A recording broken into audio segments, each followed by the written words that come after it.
Okay, we're live. Hi, this is William Ramsey. Welcome to William Ramsey Investigates. On today's show, of a very special guest, a returning guest. His name is David Livingstone. We talked back in December of 2020 about an excellent 6-part book that he published online. And it really was one of my most listened to interviews that I had on my YouTube channel before I got kicked off. But I reached out to him, so I'm delighted to have him back to talk more. And I was looking through some of his stuff, and I had published a book in the interim about kind of the modern far right global movement, really. And I was looking through his stuff and actually gasped about some stuff because I'd researched it, but I hadn't seen the research that he had done. But in the interim, he's also put out this book into a paperback, 6-part paperback series that really looks fantastic on physically on a bookshelf. It would look fantastic. Great. So I'm delighted to have him back. So David Livingstone, welcome back. How have you been? Thanks for having me. Awesome. Well, for people who may not have heard our last interview, I think we were like at 10,000 listens on YouTube or close to that. Maybe you could just talk about all your other books. You've written other books, and what led you to put together this really magnum opus, Ordo Ab Chao, and then we can get into some of the subject matter. Right. So I've been at it for 30 years now, trying to understand the origins of this conspiracy that we are living under. I think what's probably unique about my work is that I trace it, far back into ancient times. There's a few researchers, authors that have tried to speculate about some, pretty obscure origins, have put out some theories, but they're typically not well substantiated. I've tried to do a very careful job of trying to trace the real trajectory of these ideas, because of course the perpetrators today, they do see themselves as the heirs of a particular age-old tradition. It did exist. It did have a history. If you listen to their version of the story, of course, it's somewhere close to the truth, but it's not very accurate. And so I was trying to find what's the real history behind it, and that's why now I've written 5 books. My first one is The Dying God: A Hidden History of Western Civilization, and that's really the first book that explores the origins, the birth of the occult, and takes us to the French Revolution. My second book was Terrorism and Illuminati, which somewhat goes back to portions of what's covered in Dying God, but really uncovers the sort of the birth of Mithraism, the survival of the families behind it, and their evolution to the modern occult establishment, and then of course their relationship with Islamic terrorism and fascism, which we'll probably end up talking about. My next book was Black Terror, White Soldiers, which again expanded a lot further on the topic of the relationship between Islam and fascism, adding as well, of course, the New Age. The fourth is transhumanism, which is a crucial topic today. If we want to understand the COVID agenda, that's really what it's all about. And so to understand exactly what are the occult roots of transhumanism and what's their millennial agenda. And then finally, what happened is that I had a sneaking suspicion that fascism, from my third book, I began to discover the place of fascism in this story. And I just started digging, and this is how all these books come about. Is I have no plan to write them. It's just I start following a thread, and it just keeps going and going and going. I was hoping I was going to make a small book, and one small book, and now it's 6. But really, what's happened is that all my previous book has given me a grounding, a background to help me explore, to give me an understanding to explore other subjects, which is why my estimate would be that my recent book, all my other books combined, total to about 15% of the content and topics of my significance of my latest book, which is Ordo Ab Chao. I can't believe that all these years I've been studying this stuff. There's so many topics that I have only discovered for the first time in the last few years, and really blown my mind of their depth, the depth of the history and their significance. Right. I mean, there's a lot there, and you cover so much, and you have a very broad angle on this last book, this 6-part book. Yeah. What are some of the things that you found out that were in this Ordo Ab Chao that maybe weren't themes from your earlier books? Okay. There's a lot. It's not that much time, so I'm going to try to be brief, but there's so many topics to consider. So, for example, one of the most important periods of history that if you go to volume 1 and you go to, let's say, like so this is the period, this is a whole gap, a chapter in history, which from what I've seen has been completely forgotten in usual, explorations of occult history.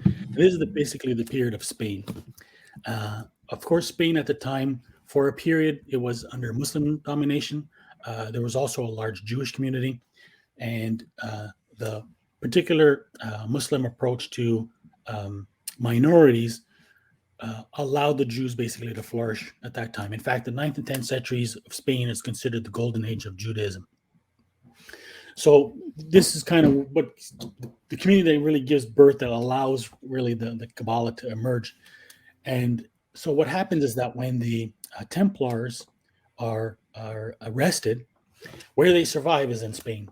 And they survive into a number of orders, like the Order of Montesa, the Order of Calatrava, the Order of Santiago, and most importantly, the Order of Christ. And so there's a whole other, many tangents we can explore here, but this is really what connects, the Holy Grail and, the Kabbalah and all sorts of other important tangents. Right, it's super influential. The Kabbalah, my last interview, we were just talking about the Kabbalah, and apparently Jews at that time considered themselves the best under the Muslims, not under the Christians.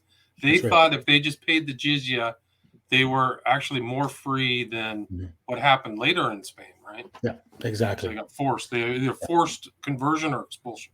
Sorry. Yeah, exactly. So it's the Jews themselves who call those centuries the golden age of Judaism. So you have the Order of Christ, and the Order of Christ basically becomes responsible for the age of exploration beginning out of Portugal, particularly with a guy named Prince Henry the Navigator. And so these families now are all interconnected to the bloodline, the sort of Grail bloodline families in England and France. And this is where you get really the birth of several important families. What's important to remember is that all these families claim descent. Basically, the core ones are claimants of the Kingdom of Jerusalem. So they're basically hereditary kings of Jerusalem. This is beside the fact that the Jerusalem had actually been lost to the Muslims, but they continue to carry the title. So important to understand that these are families that claim descent from the King of David, from King David. Right. That's the Queen of England currently. Correct. That line believes they're from the throne of David. Sorry. So it's the Davidic bloodline, right? So basically, the Messiah. So what all these families, with the Kabbalah, everything, this whole conspiracy, the whole purpose of it is to fulfill Bible prophecy, right? In their version of it, and that Bible prophecy entails basically the arrival of the Messiah, who then fights Agog and Magog, and establishing of a world kingdom based out of Jerusalem, and the rebuilding of the third temple. And that's why the Templars named themselves Templars after the temple, and that's also why the Masons call themselves Masons, because allegorically they're rebuilding the third temple of Jerusalem. So this is why these families are preserving this line of descent, because they believe that from them the Messiah is going to come. So this is why if you look at a chapter like chapter 1, Kings of Jerusalem, it's like one of the later chapters. So this is the chapter really that explains the mythology behind the Priory of Zion. So the Priory of Zion, of course, which is key to modern day fascism. So the Priory of Zion is a myth, a legend that was created by Pierre Plantin in the 20th century, but it's founded on a lot of truth. So Da Vinci in particular, is a very central character. So this chapter, this is where I trace all the connections of all these people around him, and he's all connected to a specific number of families. You can see that I've got the genealogical charts there that connect the order of the Garter. Particularly, most important is the Order of Golden Fleece. So you have families like the Sforza family, the Este family, the Visconti family, and the House of Savoy. So these are the families who all are tracing their descent to King David. They are also basically the key families that are responsible for preserving the occult tradition. They are, particularly the House of Savoy, are deeply connected with Nostradamus. And of course, Nostradamus is where you get the prophecy of the Grand Monarch, which is what the Priory of Zion is out to complete. This is kind of where you get the relationship now between the connection between the Priory of Zion and the European Union, right? Wow. Because this is now where you get, the person who was, expected to serve the role of the Grand Monarch, prophesied by Nostradamus, was Otto von Habsburg. So Otto von Habsburg is not only a Knight of Malta, but he is the Grand Master of the Order of the Golden Fleece. And this is really the order that ties all these families together. It's really the central order. These are the families who basically, first of all, what they do is they produce Protestantism. And then out of the Protestant movement, they created Rosicrucianism. And so it's the Rosicrucian movement then that creates the movement of Shabtai Zavi, who declares himself Messiah in 1666, deludes about half of the world's Jewish population at the time, until, of course, the popular story is when he converts to Islam. And then a lot of people are dismayed and drop out of the movement, but there is a significant segment, one in Turkey called the Domne, and then a significant movement that develops in Poland, which is where you get somebody like Jacob Frank, whose influence basically leads to the Illuminati, and most importantly, a group called the Asiatic Brethren. So the Asiatic Brethren, basically, their name is basically intended to refer to the so-called Eastern mystics that the Templars had come into contact with during the Crusades. So now we want to talk about, because we want to talk about the role of fascism. So that's basically the underlying background, right? It's a deep background, right? It is. Deep background. So Otto von Habsburg was one of the founders of a group which is basically the umbrella organization of the Fascist International, which is called the Circle, the Pinay Circle. The Circle, right? So it's founded by him as well as Antoine Pinay and Jean Violet. So that's in my chapter on the volume 1. That's where it begins. Which is the Circle is very important. Yeah. Yeah. I think it's actually mentioned in one of the James Bond books by Fleming. Really? Okay. Yeah. No, there's a Circle, and it just came up because there's a member of the parliament. Somebody in the UK right now was a member of the fascist Le Cirque. Literally, I read about it 2 days ago. Excellent. So what chapter am I supposed to go to? Sorry. So actually, no, there's volume 3, and it's one of the last chapters, which I think is European Union. Gotcha. Because basically, Antoine Pinay was simultaneously one of the founders of the Bilderberg movement. Wow. And so there's a whole other story here, which I won't get into, but basically a couple of chapters before that, which is very, very important, very crucial to the story, is the Vichy government in France. So when the Nazis occupied the northern portion of Germany, they created an occupied government there, but then the southern portion of Germany created a pro-Nazi government based out of Vichy. And so this government basically was a synarchist coup, and synarchists, of course, are followers of a guy from the turn of the from the late 1800s. His name is Saint-Yves, Alexander Saint-Yves d'Alvèdre. And so this is one of the most important occult organizations. And basically, they believe that there was a society, civilization that lived in a hollow earth, and they adopted a political system known as synarchy. Synarchy, right? Yeah. Isn't that supposed to be that the place in the north? It's not Atlantis; it's the Hyperboreas in the earth or something. Yeah. So there's two places. There's Agartha and So there's There's Thule. Sorry to interrupt here, Dave, No but problem. this is literally what I just saw yesterday. Mentioning the CERC, this guy Nadim Zawahi was the education secretary, is part of an opaque transatlantic right-wing group, which includes members of the intelligence community, has been funded by the CIA, the CERC. Excellent. That's him right there. Wow. Yeah. So anyway, sorry to interrupt. Yeah, thanks. Something I have to look up. So this organization is key, right? So where was I? You're talking about the synarchy. Yeah. So you get the synarchists in France, and basically you get all these philosophers who are part of these various right-wing movements out of France, and it's basically So the dream of creating a European Union was really a synarchist mission, and that's why it's like these philosophers that come out of after World War II, who join up with the Bilderberg Group and the CIA effectively to take on the plot. And of course, one of the main architects of the plan was a guy named Coudenhove Kalergi, Richard Coudenhove Kalergi. Kalergi, I've heard that name. He founded the Pan-European Union with Otto von Habsburg. Right?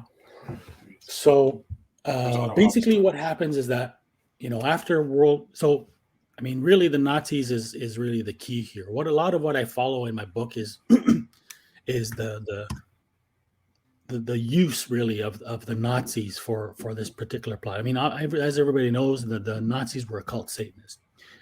One of the key influences, of course, was Aleister Crowley. I believe it's very likely he was actually Hitler's handler. Most particularly, I follow the relationship between Hitler and what's called the Cliveden sect. So the Roses Round Table has many names, and one of them is Cliveden sect, because after basically, I think it's beginning in the 20s or 30s, they start congregating at the Cliveden House, which is owned by Nancy Astor and all her circle of friends, and a lot of them were basically Nazi collaborators. So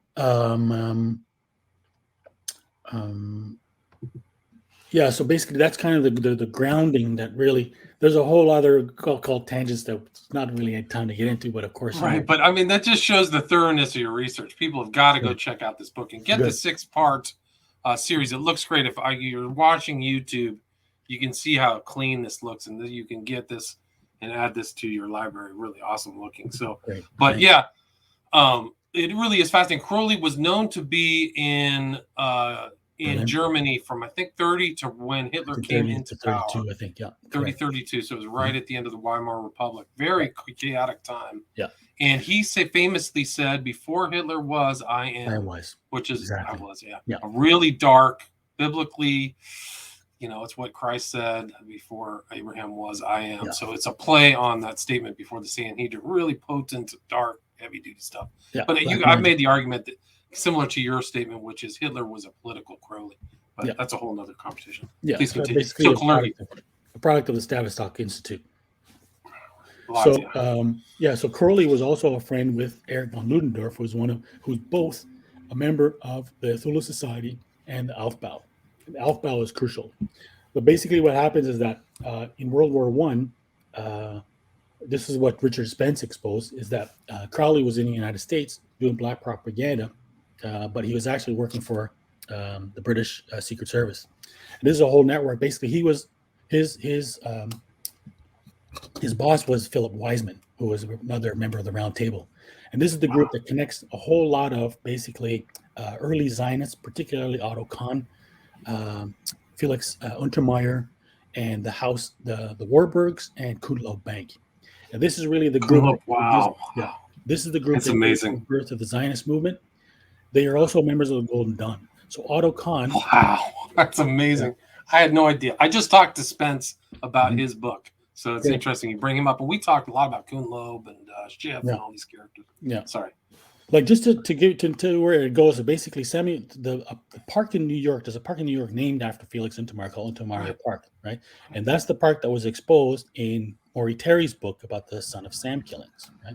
Totally occult. Magic rituals that were happening there. So Untermeyer, and it's Maury Terry who mentions that Untermeyer was a member of the Golden Dawn. So you have this whole network of basically Golden Dawn, Satanists, and Zionists who are working during World War I together, collaborating with them is Erich von Ludendorff, as well as von Papen, and as well as George Sylvester Viereck. He's a fascinating character. So George Sylvester Viereck is big. He knew everybody. He was friends with Crowley. He was friends with Einstein, Nikola Tesla, Freud. The list goes on and on and on. Alfred Kinsey. He used to have parties at his flat in New York. He invited all these like crazy crackpots like Kinsey. This is where you get a lot of people from like the National Renaissance Party were there and stuff like that as well too. Wow, that's Crowley worked for Viereck, the fatherland, I think, in the international. Correct. The titles Exactly. So Erich von Ludendorff was a member of what's an organization called Aufbau. Along another member, or the key character, is Boris Brasov. So Boris Brasov, the Aufbau basically was a white Russian organization that was anti-Bolshevik. And they're the ones who basically were responsible for disseminating the protocols. And as I've shown many times before, the protocols were a product of the Rite of Memphis Mizraim and the Israelite Alliance. They seem to have been basically deliberately, leaked by occultists. In fact, the lady who introduced it to Sergei Nilus, her name was Yuliana Glinka, and she was a student of Blavatsky. Part of that whole circle, part of that whole Synarchist network that was operating in St. Petersburg. And Spence thinks that Crowley was part of that network as well. Wow, that's incredible. And there's a lot of occultism there too, in that kind of the turn of the century Russian. Yeah, because they were, fomenting the Russian Revolution. Wow, that's incredible. These connections are off the charts. Yeah. Sorry, so Boris Brasov comes to the United States. So basically what happens is that, Boris Brasov is the key guy who's disseminating the protocols. And the reason they're using the protocols is because they want to create this notion that the Bolsheviks are the Russian Revolution was actually a Jewish Masonic plot, and that they wanted to convince the Germans that they were threatened with the same, basically to use the Nazis for their political purposes. So they're the ones who introduced the Nazis. Boris Brasov was working with Henry Ford, and together they're the ones who introduced the protocols to the Nazis. Alfred Rosenberg was also a member of the Aufbau. Wow, so that's how amazing. You see how they were basically all this orchestration basically to create the Nazis, as a movement essentially to point it towards the Bolsheviks. Yeah, pardon? To move it, to force it towards the Bolshevik revolution. I mean, I think that's what Hitler kept saying. We got to stop this Jewish Bolshevik. It was the pretext, exactly, which of course was in no way the real reason. But if you understand, that's the fascist MO, right? This is what they do: is that they throughout the century, it's what I call a conspiracy. They cultivate this fear that there is a communist conspiracy, which is Jewish and Masonic, and they've been using the right to maintain this fear, and that's how they push their fascist agenda.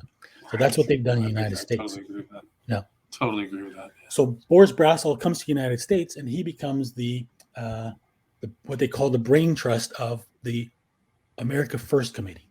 And America First Committee. So America First is actually a Klan slogan that was used, for 50 years before that time.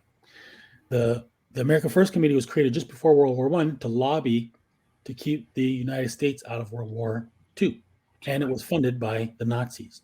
It was composed of the Bund, the Klan, and the Silver Shirts. And the Silver Shirts is a fascinating story because William Dudley Paley, not only is he part of this whole crazy network, but he's also part of the IM network, right? And a mentor to people like George Williamson Hunt, who's one of the first UFO contactees. Wow. Okay?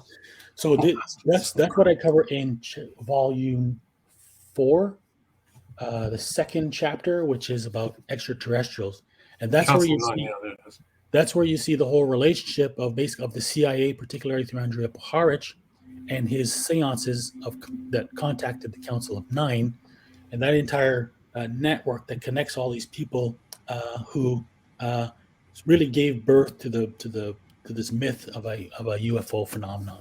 Wow, it goes all the way back, comes out of the movements in Arcade, the Empire. Yeah. Wow, it's really incredible. Yeah. And so you can follow from that all the way up to people like Stephen Greer. Right? Wow, yeah. I mean, it's so you can just trace it all the way back. It's really incredible. And not a lot of people know about the Silver Shirts. It's kind of an important pre-war, Amazing story. intra-war group. Yeah. Amazing story. So the silver shirts, basically all the silver shirts, well, you get a guy, his name is volume 3, the next chapter. Ariosophy, is that where we're at? No, sorry, volume 4. Or And I think it's Old In God Right? We Trust. In God We Trust. In God We Trust. Okay. Yeah. So you get, his name is Robert Lefebvre, and he founds a school called a Freedom School to teach neoliberal economic philosophy. Because out of this fascist movement of the America First, you get the American Security Council. So the American Security Council is called the heart of the military-industrial complex, which is why they kept the fascist MO. They brought it to the United States, and they maintained the same concept. They created this fear of communism so that they could justify the military buildup for their own They profit. use that communism Right. all the time. So this is really how they create the military-industrial complexes, which is what is currently perpetrating COVID right now. Right, is basically the slow appropriation of the American economy through a small group of corporations. And so neoliberalism is the argument that they use to remove regulations, to remove government involvement in the economy, so that they can expose everything to corporate. Right, so they can aggregate power to the corporates, right? So everything Exactly. moves up to the top of the pyramid. That's Exactly. exactly what happened under COVID. So They this is got why you richer. find them all involved. This is the whole network. This is a chapter in the Old Right. It's all behind the neoliberal movement, particularly people like Murray Rothbard, Ludwig von Mises, all these guys, right? Right, so all the heroes of the right, the economic Right. heroes of the right. And most importantly, the family. Right. So if anybody's interested, there's a very weak documentary on Netflix about the family. Really a whitewash. If you want to understand it better, read Charlotte's book on the same, and it's a fascinating story of the network of these people, from what I'm saying, as well as to German fascism and so on. They're more sinister than they kind of look like an outwardly Christian kind of Yes. male club or fraternity. But yeah. So basically what they did is they created a Christian right. So, the problem is that when they were trying to do this buyout of the American industry, they were up against the Christian community because Christians taught charity. And the Christians used to teach what's called a social gospel, which is basically, the need for charity. So basically they kind of had to reverse. They didn't know how to co-opt the Christian community. So this is why this is the National Association of Manufacturers, which is made up of all these families, the Mellons, the DuPonts, Rockefellers, and so on. Right. The Pew Trust, all that stuff. Pews. Yeah. So they're the ones who decided that what they were going to do is that they were going to, change the interpretation of Christianity to turn it basically into a religion of selfishness. So this is how they managed to disguise it as a Christian agenda, and that's basically how the family year is created. And that's why basically since that time, the Christian right has been in the service of neoliberalism, which basically teaches the opposite of the true mission. Oh, that's so true. So true. I don't know if you should listen to that interview I did with Mike Bennett, because he goes into that part of the kind of how Christianity changed, how he morphed it, but really deep down, probably some of the we talked about spiritual mobilization, Pew, but really goes in detail. Really fascinating. Great. Yeah, because one of the key members of the you've got what's his name, the famous speaker there, Reverend Billy Graham. Billy Graham. So all those guys have been influenced by this foundational post World War II kind of fascist change of correct how Christianity got changed. They're all out there, part of that tree. They're a branch of that tree. Billy Graham was a Mason, and he was a member of the family. Wow. So this is the whole group, particularly the family. They're the ones who created the net. So basically, even though they're the ones who got God We Trust put on the dollar bill, because the United States has been a secular nation. The people always always believe that America is a Christian nation, and the Christian right has basically used that as an argument. The fact is, it's the family that was responsible for creating a change of perception in the 50s, and it did that by creating National Prayer Breakfast, which basically integrated Christian religion into the government. They also teamed up with people like with Hollywood, particularly all those famous Christian movies or biblical movies of the 50s and 60s, like Ben-Hur and Ten Commandments and all those ones, like teaming up with Cecil B. DeMille to basically push the religious agenda, which they could use then to co-opt into the liberal movement. So that's Norman Vincent Peale. That's Donald Trump's mentor, one of two of his mentors. Right. He said that's right. He said Vincent Peale was his guy. That's right. So he's right out of that vein too. He really is. I mean, I would not. I think he says he's a Christian, but no, these guys are Gnostics. Yeah, wow. They're Satanists. So basically, that's where you get. So you get the American First Committee, the American Security Council. Basically, what happens there is that out of there, there's an organization called. This is in the next chapter, volume 4. Novus Ordo Liberalism. Chapter 7, Red Scare. So this chapter I talk about. So there's Roy Cohn with McCarthy. Roy Cohn is Donald Trump's his other influence, right? It was Cohn right. In addition to Huxley, he's the true villain of the 20th century, right? He's the guy who was operating basically satanic parties, orgies that were attended by Son of Sam. Wow. So it was him. Yes. Wow, I didn't know that. I wasn't aware of that. And it's his pedophile network, which gives birth to all the other ones, which you can trace all the way down to Epstein. I had heard that. Yeah. I heard that he was running a pedophile number. He used to hang out with porn stars. I forgot the really famous porn star that he was friends with. He used to go on flights with this character. Yeah. It was John Holmes. He was friends with John Holmes. How weird is that? Right. Yeah. He was friends with everybody. I mean, he was a really important guy. So he was a member of an organization called American Jews Against Communism. And this was a Sabbatian network, and they're the ones who convinced McCarthy to hire Roy Cohn. And so basically it was like a right-leaning Jewish network. And so it's basically the guys from that organization then who teamed up with the John Birch Society and then joined into William F. Buckley's National Review. Wow, man. This is too much. It's incredible. It's incredible. So we could just do a show on this character right here on the right. I mean, I'm telling you, we can. He died of AIDS. I think he died of AIDS. He did, of course. He was a notorious homosexual. Okay, yeah. So. Him and apparently he had blackmail on Hoover as well too. That's a fascinating story. So Roy Cohn, apparently, the claim is that he was also a member of Permindex, which was behind the JFK assassination. Right? Wow. Clay Shaw, right? Exactly. Clay Shaw was a member of Permindex, right? Yeah. Wow. So the JFK assassination basically ties in all these people together. So basically, the JFK assassination was a plot that included Permindex, Roy Cohn, the American Security Council, and a large part of the John Birch Society. And so out of this network, because what Boris Brassel does when he comes to the United States is he brings the Russian Knights of Malta, which become known as the Shikshini Knights of Malta. I've heard that term. And so basically, it's really out of that core that you get, all these American fascists. And so out of that group who were conspirators in the JFK assassination, you get what's called a secret team, which was headed by Ted Shackley. And Ted Shackley, that secret team then becomes involved in the Golden Triangle heroin trade with America.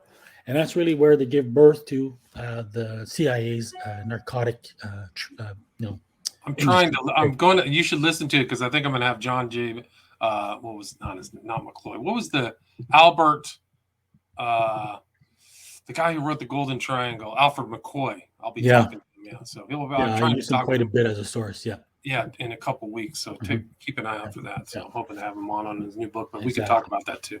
But I'll tell you a Shackley story. When I was in D.C., I went out with a friend of mine who now works for George Soros associated thing. We went out to the 3rd edition. I'll just shorten the story, but I was with this girl, very well put together, and we were having beers. Bill came. She said, I got it. Whipped out a black Exxon credit card, slapped it down, And I was like, oh, okay, oh, that was nice. Thank you so much for the beer. Bye. Left. And my buddy elbows me. Do you know who that is? I said, I had no idea. He said, that's Ted Shackley's daughter, the blonde ghost. And I was like, I don't know who the blonde ghost is. I mean, who's that? Well, now I know a lot more than I did back then. That was 30 years ago. Sorry. So these connections are incredible. Yeah. So Ted Shackley's team, they're the one, they start the Gold Triangle trade, which involves the Nugan Bank in Australia, right, which then evolves into Iran-Contra. But at the same time, there's, I think his name is Frank Turple, who's a member of Shackley's team. He's the guy who starts a new black pedophile blackmail operation inherited from Roy Cohn, and that's the operation which is behind the Franklin cover-up. Wow, so that's it. Wow. Which then, of course, connects the Temple of Set and Michael Aquino. Wow, it's incredible. So these are not, this Epstein is nothing new. Epstein and Maxwell. Absolutely not. It's a continuation. It's necessary, right? It's how they operate. There's two things, right? You've got satanic rituals, which is how they believe what they believe they need to do to attain spiritual power, right? And it involves, the most horrific barbarities that you could ever imagine, which is, typically the rape of children, the sacrifice of children.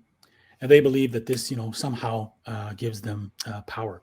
But at the same time, they're using these children, allowing these children to be raped by pedophiles and then filming them and then using that as blackmail to, I think that's how you can explain how so much nonsense gets passed out of Washington. Right.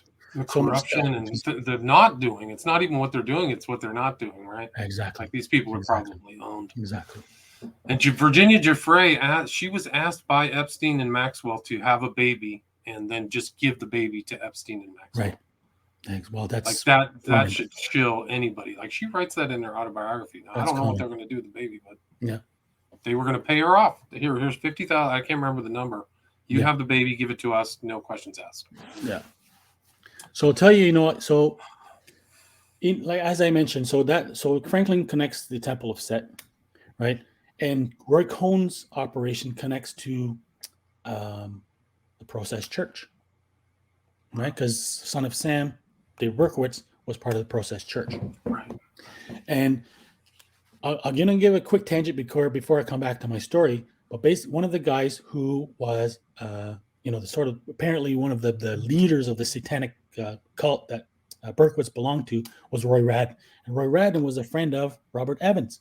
Robert Evans was the producer who created not only The Godfather and Cotton Club, but Rosemary's Baby. Right. And of course, Rosemary's Baby was filmed, obviously, directed by Roman Polanski, whose wife was killed by Charles Manson, who was part of the Process Cult. Right? Robert Evans was a key character, and this is what I cover in volume 6 in my chapter on Me Too, which is chapter 4. And this is the entire Me Too network of Hollywood pedophiles. And so Robert Evans is a key character in that nasty business. Really? Wow. I didn't know that. Yeah. So this is where, this is the chapter where I connect all these people.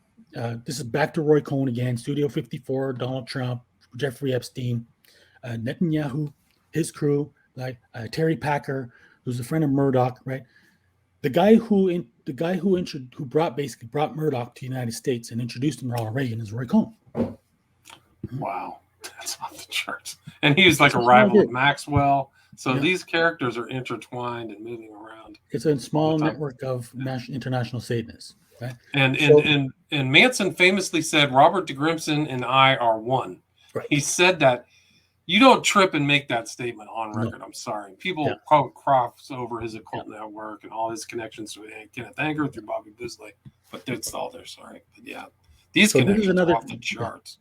This is another tangent I found, which was really fascinating. So Mary Ann McLean, who was the co-founder of the Process Church with Robert de Grimstone, she was formerly a high-class prostitute in the employ of a guy named Dr. Stephen Ward.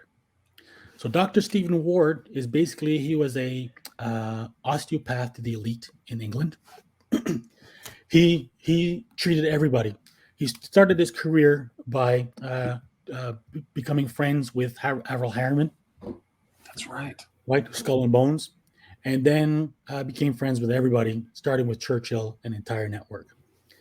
So he also pimped a number of girls, most famously Christine Keeler. Christine Keeler was at the heart of what's called the Profumo scandal of 1963, because she was sleeping at the same time with John Profumo and the Russian ambassador. And when it was exposed, it was considered a huge national security risk, and it brought down the Macmillan government. But what's interesting, Kennedy was panicking and following that whole scandal very closely because he was implicated. He basically was sleeping around with a number of Stephen Ward's girls. So now, one of the most important families, in the last century, particularly behind the fascist movement. I mentioned a few of them, like the DuPonts, but the Mellons are crucial. Most of them were involved in the OSS. They were among the top five or the top five richest families in the United States. So what But happened? they were tied to Leary, right? Wasn't That's the where I Mellons? was going to go. Okay. So David Bruce, who is the American ambassador, appointed American ambassador by Kennedy, he gets sent to England to check out what the heck is going on, and he's sent to go meet with Stephen Ward and Billy Hitchcock, who was Leary's buddy, who funded Leary's experiments. He owned the Millbrook estate. Millbrook, right. That was really Leary's mecca that drew everybody from the 60s, including the Merry Pranksters and the whole crew. And and Leary went and met with the Process Church in New York City. There was arguments or rumors that he was a brief member or maybe a member or some connection there. Sense. That would make sense. So you totally confirmed that McLean was Stephen Ward's. So that was confirmed. Girl. Wow, yeah, exactly. And I did an interview with Thomas Douglas called Scapegoat about that whole case. So I talked about it because he got wasted. Yeah. So what's interesting is that Keeler wrote a memoir, and she's very clear about it. That Steve. So this is what's really interesting. I talked earlier about the Cliveden set. Right, the Cliveden set, which is basically another name for Roundtable Group. They're based out of the Cliveden house that was owned by Nasty Astor. And that's really the bee's nest, the hornet's nest that attracted all these Nazi collaborators in England. And there's actually a whole chapter on it in Volume 3. So her son is Lord Astor. And so he's the guy, basically, he lends a cottage at Cliveden to Stephen Ward.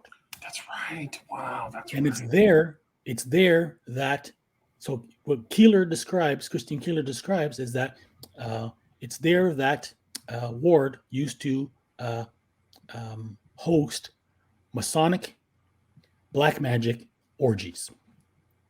Yeah. So basically, exactly, the eyes wide shut kind of scenario. This is what we're talking about, and it's that these parties that he introduced his girls to people like Profumo and Ivanov and so on and so forth. So here we have, an open and shut case about satanic ritual, sex magic taking place among the elites, and it's the Mellon family who are at the heart of it. So David Bruce, he was married to the sister of Paul Mellon. And Paul Mellon was really the most important Mellon of his time. Again, probably listed as one of the richest people in the United States at the time. Also worked for the OSS with Allen Dulles. So now Paul Mellon, he and his wife were the main financiers of what are called Eranos conferences. So to understand the birth of the New Age movement in Esalen, like Michael Murphy said that Esalen was based, he took the Eranos conferences as a model for the founding of the Esalen Institute. Wow. So the Eranos conferences were founded by a woman who was a friend of Alice Bailey in the late 1920s. And it's a whole host of characters, a lot of occultists from the OTO, from Theosophy, from Rudolf Steiner's Anthroposophy. and who basically gathered together to create these. In fact, it took place in Ascona, which I don't know if you ever heard of Monteverita. So in volume 2, Volume 2, yeah. Let's go. volume 2, chapter called Sex. Sorry, volume 3. Volume 3. It's near the top, eugenics and sexology. This entire network that includes basically people like Freud, because Freud was a Sabbatian, right? And what all these Sabbatians are out to do is to overturn, the society's moral foundation. Mm-hmm. And they come out of the Fabian Society, which creates the eugenics movement, and they create sexology. And this is where you get the influence of a guy like George Sylvester Viereck, Crowley's friend, because he's friends with that whole network of sexologists. Wow. Crazy. And so a lot of these characters then start to become connected to Monteverita in Ascona in Switzerland, which is considered the first hippie community, like a bohemian community that experimented in all kind of alternative lifestyles. It was basically a theosophical community. One of the main influences there was a guy named Otto Gross, who was one of Freud's students, and worked with Jung as well too. And Jung, of course, is the guy. If you've read about Jung and his interest in occults, I mean, his ideas were pervaded with occult influences. If you ever look at his red book and all that stuff, he apparently made contact with a spirit guide called Philemon and stuff like that, right? Right. So now Jung teams up with this lady Olga in Ascona to create the Aranos conferences. So Jung basically becomes really the chief, figure in this movement, and it's really most of the leading scholarly books, classics of the 20th century, are almost all written by people who belong to the Aranos Foundation. People like Mircea Eliade, who's a friend of Julie Savola, Joseph Campbell, of course, which is a key guy. I mean, it's amazing. Carl Karani, E.M. Cornford, Emery Schimmel, who's an expert in Islamic Sufism, Massignon. I mean, the list goes on and on and on and on. It's just incredible. Your books give so much dimension to the history that we're taught, even in college, even like graduate level. They don't have this undercurrent that's really, in my opinion, is the most important aspect of these familial connections, the esotericism or occultism. Yeah. And it just is, it's all been expurgated or sanitized or bleached out of it. And it's just, it doesn't tell the full story of a lot of these guys. Sorry. You're not allowed to have a thesis that assumes the existence of a conspiracy. You'll be kicked out. You'll never get a degree. So effectively, academia is designed to deny the existence of any kind of conspiracy. It's amazing. It's hard to think that. Yeah. So it's the key that allows you to connect all the dots, right? And to understand why these people share these ideas and what they're really up to. But of course, they teach coincidence theory, which is just, a random, string. I mean, talking with you, it's like blowing my mind, like the connections too, because you just filled out stuff about Viereck and all these other characters that are all going back in time. It really is. It's really important to see those historical connections. So I wish we had more time. Maybe you can come back. I have another interview where I'm going to talk about LBJ. It was an interesting character, but it's really a delight. Thanks for coming back on, and really congratulations on this important work and putting together that six part together. If you're on YouTube, you can see that. Where's the best place for people to get your books? Yeah, if they go to my website, which is ordoabchao.ca, and then I've got links too. So the entire book is actually online and as text in those web pages, or you can buy the paper version. And there's a link to there's a single page on Amazon which lists all the volumes, and there's a link to it from there. Gotcha. It's David Livingstone with an E at the end, and you have a Patreon too. So if people want to support your continuing research and follow you, I think that's important too, because you're giving this book away, which is incredible for zero, unless people want the books. Yeah. But congratulations again, and just a great interview. I mean, amazing research. Great. So really appreciate it. David Livingstone, thanks so much for your time. Thanks for having me on. All right, take care. Yeah. Bye. Stay there.